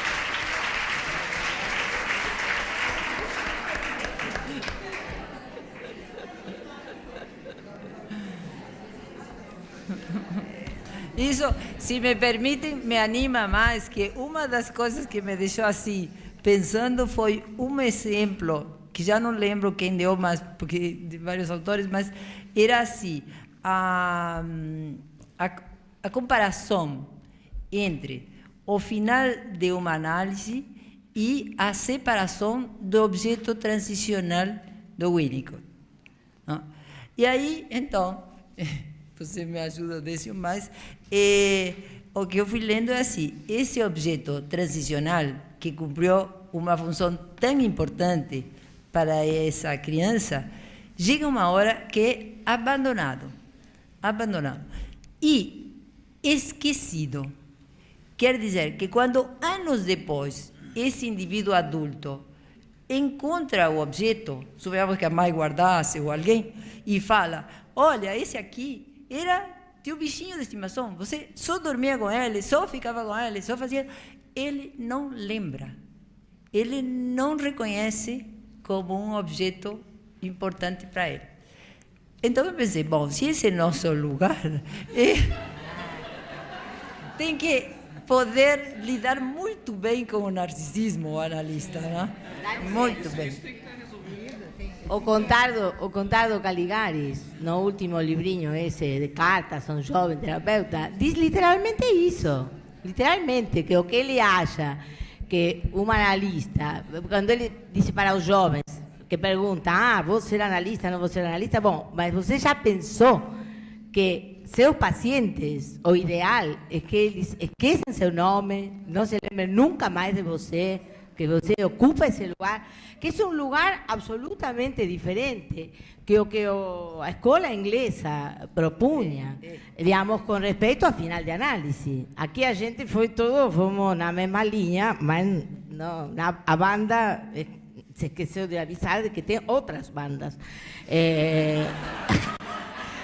Tem outras, não é? Que não sei a quantas andam hoje, porque eu não circulo nesse campo psicanalítico, mas o final da análise na escola kleiniana tinha a ver com a identificação ao analista. Então, aqui a gente falou de identificação em vários sentidos. A Lucia tomou, aí eu não pesquei muito bem, se ela quer falar depois, pode, mas que a psicologia do eu falava da identificação, não sei o quê. Isso eu desconheço, não sei. Agora, a escola inglesa fala da identificação ao analista como um ponto de fim de análise. E Lacan, se a palavra identificação não some do vocabulário, porque Lacan fala da identificação ao próprio sintoma. Agora, esse sintoma com TH, que se supõe que não está ao serviço de dar o gozo ao outro, etc., e que coloca o outro simplesmente não como uma referência, como um parâmetro, sino como um semelhante com o qual se dá o laço social, não? Então, a história da identificação com o analista, não sei se vocês conhecem, se isso ainda continua. Da escola kleiniana, quer dizer, um elemento fundamental assim, no final da análise é a questão da estabilização no objeto bom. Né? Minimamente estável, minimamente contínuo, enfim. E um outro aspecto que você deixou embutido na sua fala, que é a questão da gratidão. Termina com a analista, permanece uma gratidão. Ora, como? No Lacan, ele radicaliza a posição freudiana que, enfim, né, o objeto bom ele não é menos imaginário que o mal. Não se trata de fixar uma ilusão. A questão é como é que você consegue subjetivar o objeto nenhum. É um não objeto. Né? Como é que você consegue tolerar uma não resposta nesse plano? Você responder desse lugar.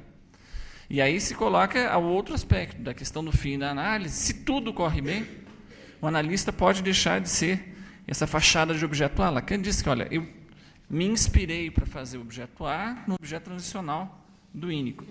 Né? Ora, o objeto transicional do Winnicott é aquilo que permite para o sujeito ser tolerável para ele a mãe real. Né?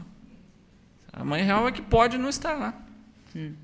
É aquela que, quando ele está mais precisando, fica um buraco. Para poder ser tolerável, tem que criar um objeto transicional. Então, o objeto transicional quer dizer assim, a gente pode subjetivar essa falta, mas devagarzinho, aos poucos, assimilando a seu próprio estilo, passo a passo. E eu acho que isso é uma grande contribuição que pode haver do diálogo de Lacan com Winnicott, porque o que é uma clínica que considera quais são as condições de possibilidade que seja deglutível para um sujeito a constatação do objeto nenhum, a subjetivação disso. Eu vou te passar, só para dizer uma outra coisa, então, e a questão para o analista tem que estar resolvido para ele antes de aceitar alguém em análise. Se tudo correr bem, ele vai terminar um bagaço de laranja chupado no fundo. Se correr bem. Não é? Se isso não está resolvido para ele antes, ele não vai jamais deixar ir embora. Se Vocês lembram lá? Eu fiz um comentário esses dias numa outra situação do filme Magnolia. Né? O Magnolia tem o negócio da chuva dos sapos, que fala lá do Êxodo. Né? A passagem do Êxodo que fala é assim: se você não deixá-lo ir embora, eu vou fazer chover sapos em todos os teus templos. Né? E a chuva de sapos no filme começa na hora que o pai está morrendo e o rapaz diz para ele: não vai embora. Nessa hora começa a chuva de sapos. A gente tem que poder antes deixar embora, senão não tem tudo. E talvez só a pessoa quer falar, mas eu uso para mim mesmo a frase: só pode realmente ser analista aquele que pode deixar de ser. De uma outra perspectiva, da perspectiva do analista. Lucia quer também falar antes da Silvia. Só queria complementar porque o que estava falando agora o Maria Eduardo, mas porque me deixou pensando com a colocação da Cristina em relação a quando termina uma análise, como seria a procura de outra análise. E justamente isso é no que, para mim, na clínica, me dá a ideia do outro processo que aconteceu antes. Porque em função disto, do objeto transicional, se nós analistas aceitamos ocupar esse lugar, que em determinado momento, bom, é abandonado, por sua vez podemos pensar que fizemos uma parte, cumprimos com um trabalho que era necessário. E em geral eu acho que o paciente que se reanalisa é porque teve uma boa experiência anterior. Em princípio, digamos, Sim, não é quem vai se queixando, saiu obrigado, não digo isso, digo uma pessoa que se analisou por anos, fez uma experiência e anos depois procura novamente, é porque essa outra experiência marcou positivamente algum jeito. Essa é a minha impressão. Silvia. É uma questão para a mesa, mas a partir de uma fala sua, Mário, eu acho que também, passando pelas diversas mesas de discussões, eu fiquei pensando, você falou um pouco da avaliação dos resultados, né?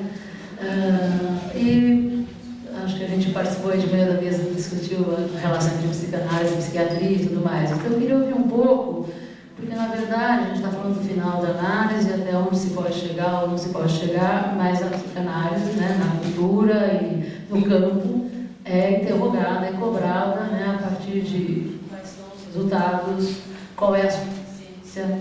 Então, minha questão para você é assim, de que maneira, né, se pode dar essa avaliação segundo os próprios critérios e que isso possa ser, de alguma forma, passado, né, ou colocado em diálogo para que faça algum sentido, né, para que não vire simplesmente algo que a gente costuma escutar de que, bom, ou não há cura, ou não há eficácia, ou o caminho deve ser outro. Quer dizer, como é que a gente lida com a crença inicial, né, que faz um certo pedido e um pedido que remete a resultado ou a eficácia de alguma forma e aquilo que pode ser oferecido, né, numa análise. Eu queria ouvir isso um pouco mais da mesa, mas como você falou, eu pergunto diretamente a você. Esse é um grande, angustiante desafio, né? Porque durante 100 anos a psicanálise conseguiu ficar no estado mais ou menos de sursis em relação ao Estado. Não foi confrontada, tem que se definir claramente aos olhos do Estado. E no mundo que se dirige vertiginosamente politicamente correto, enfim, para um tipo de democracia fundamentada, né, numa visão empirista americana, é difícil que ela possa se manter muito tempo nessa posição. Aí tem várias posturas, né? Você pode ter uma postura brava, né? Vamos morrer de pé e não cedemos nada. Tem um enterro glorioso, não sei se é melhor sair. Agora, de fato, isso coloca um grande problema. É assim, no meu ponto de vista. O que o Estado solicita demonstra para alguém que não precisa entrar na experiência algo que se faz. Porque ele diz assim, para entrar na experiência, para ter convencimento apenas interno, bom, esse é o argumento da terapia das vidas passadas, né? Vidas passadas ainda pior, que pode ser Você faz a terapia aqui, você vai ter resultado daqui a 4 encarnações. Nós é tudo melhor, né?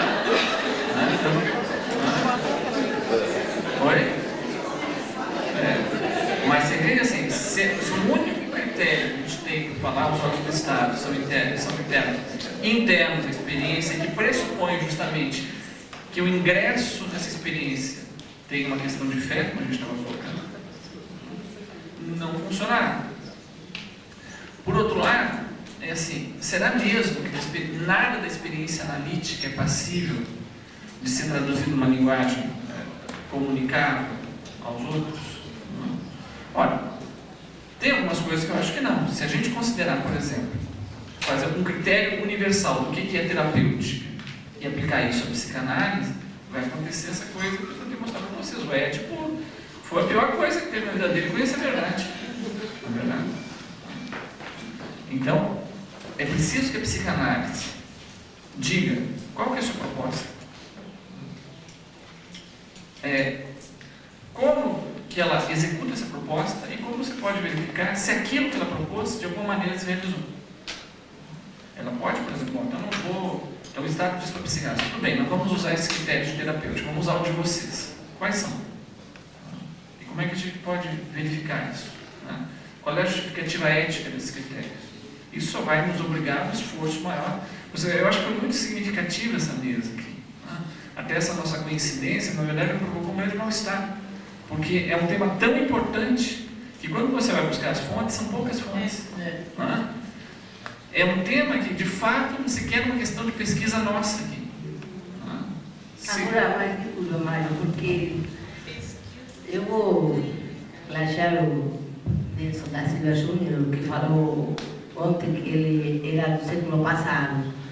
Então, eu sou do século passado. Eu sou do século XX. Então, o que o século XXI nos exige como psicanalistas, o que a sociedade de consumo, o que a mídia nos exige como psicanalistas, eu não vou abrir mão de determinados princípios éticos da psicanálise. Tem um trecho do livro, um capítulo, que se chama O Sintoma Normal e Patológico. Então, eu peguei a conferência de Freud, que é de 1917, onde ele diz que as pessoas adoecem frente às perdas, mas que não todo mundo que perde um objeto amado adoece, que só adoecem aqueles que querem esse objeto com exclusividade. E quando eu dou aula, eu sempre conto a história de uma paciente que eu tive faz 20 anos, cuja menina de 3 anos, a Maia, filha de um vínculo narcísico complicado, neurótico. A menina estava no shopping e ela estava jogando nos brinquedos do shopping com as fichas. Então estava no carrinho, no cavalinho, sei lá, e a ficha terminou, o movimento terminou. Mas a Maia tinha 10 fichas mais. Mas ela queria que o carrinho continuasse se movimentando com a mesma ficha anterior. Então, se a sociedade de hoje, digamos, tem como objetivo, digamos, que a gente não tem que sofrer frente à perda, digamos, frente às descontinuidades, frente aos hiatos, não é isso, depois você fala o quê. Mas eu acho que o problema é que critérios de doença ou de saúde a gente se planteia. Eu vou ler um pedacinho de uma paciente que eu trouxe hoje, para ver se isto é inadequado, se isto é pouco. Claro que é pouco frente a algumas, porque isto é uma neurótica, não é? Uma neurótica que chegou muito grave. Mas que diz, fui me construindo pouco a pouco na análise. Estou perplexa de me ver diferente. Não ter mais aquela compulsão de ter prazer permanente. Poder ter uma relação sem simbiose, ter conseguido me livrar daquele grupo. Não ter paranoia sobre o que o outro vai estar pensando de mim. Se vai deixar de me amar por qualquer coisa que eu fizer fora do controle do outro. Mas isso continua em mim. O que eu faço com isso? O que eu faço com minhas intensidades? O que eu faço com essa forma de amar que sei que resta em mim? É como um carrapato, algo que te prende e não te solta. Esse impulso de não poder viver sem. Eu gostaria de renunciar, mas como digerir essa renúncia? Será que eu aprendi mesmo? Será que vou conseguir sustentar isto que hoje consegui mais ou menos? No final da análise, ter a autonomia de ser livre, de me proteger do que me atrai e de ser livre de me entregar ao que me atrai, eu continuo acreditando nisso. Acho que a gente podia aprender muito disso, não é? Dessa evolução da conceituação psicanalítica, Freud, Lacan, não é? Que eu acho que ela é centrada muito no sujeito constituído, no sujeito aberto ao significante, tecido por significantes, né? Então, pegando o ponto do Mário, né? Da ligação do objeto tradicional com o objeto petiado, Lacan, né? Objeto causa, né?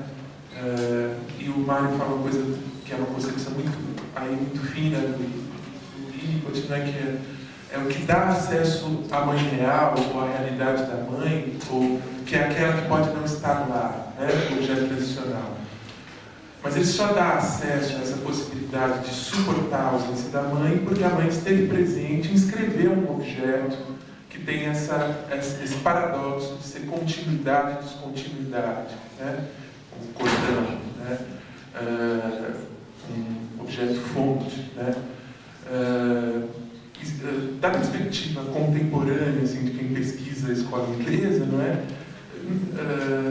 Há a possibilidade dessa letra não ser exatamente inscrita, ou ser catastroficamente inscrita, e que se desabe para fora dela. E aí são sujeitos não exatamente linguageiros, não é?